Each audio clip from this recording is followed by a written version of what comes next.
I did a podcast before. I've always wanted to do one. I kept saying, hey, I'm going to do it. A friend of mine at work has said, hey, man, Spotify has a thing where you can record your own podcast. I was like, all right, what the heck? Let's go for it. So I started one called Pete's Corner Store.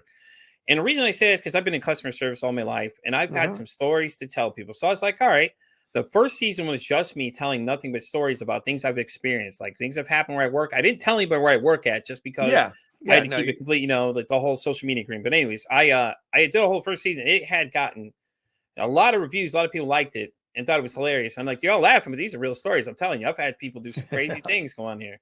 So Yeah. season two, then I picked up a co-host, which is a friend of mine, and it is kind of was like it was all right for a bit, but she wasn't as committed as I was, and I was like trying to keep it like consistent, things like that you need to do when you're You have podcasting. to You be be consistent. consistent. Yeah. So I decided to part ways after we had some differences about some things that she was talking about, and she was very controversial. I love her to death, but she's very controversial, and I'm like, I can't continue this. Like, if I'm going to build a brand name, I got to do it solo. So I told my wife about I was going to do this, and she's like, if you do this, you absolutely have to be by yourself. No one else can be with you. You're just you.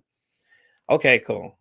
So I jumped the gun because she told me I should wait a longer. So I jumped the gun in August and started coming up with this idea. So I posted it in a Facebook group, and a man named Tom had reached out to me. And Tom is part of one of the co-founders of the network I'm a part of now. He had reached out to me and offered me a shot at it. I was like, well, yeah. And what prompted me to do this is because I was dealing with my own problems, mental health wise. Like, I deal with anxiety, depression, and stuff like that. And it's just like I felt like the topic isn't talked about enough. Like you see a lot of these catchy videos and things like that. Right. And backtrack a little more. When I did Pete's Corner Store, which is my original one, I did an episode on mental health. I did a lot of research, and I noticed some numbers that were just insane. Like people in my age group are the most likely to commit suicide versus the older group.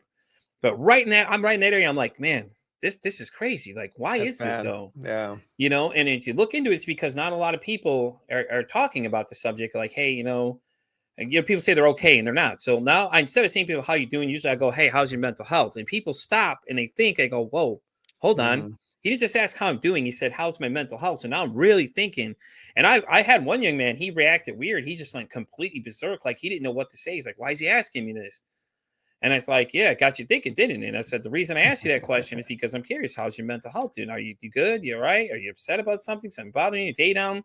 Like, I want to know, like, you're able that deeper question. And then it was like, and so that's why I started Pete's Corners. I started Pete's versus Anxiety because I'm like, we need to talk about these things more. And I just shopped the idea out there. And that's when Tom had seen it. And he was like, hey, are you interested in joining a network? I said, listen, hey, man, I got to be honest with you. This is a brand new show. I don't know how this is going to go. I don't even know there's a demand for this at this point. And at this point, I Right. hadn't even done any recordings. Little did I know what was going to happen next was that when I started putting the posts out there looking for guests, I shot to December within like a week and a half. At just one time slot. I was like, all right.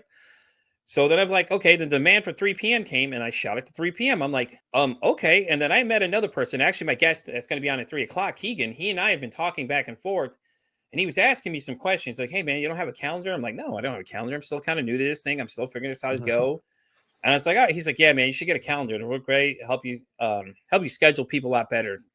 So I put that up. And like I was telling you, it shot all the way to March. I was like, damn, the demand here is really heavy. And then it goes all the way to July, where it was at till this morning, till somebody's booked this morning in July.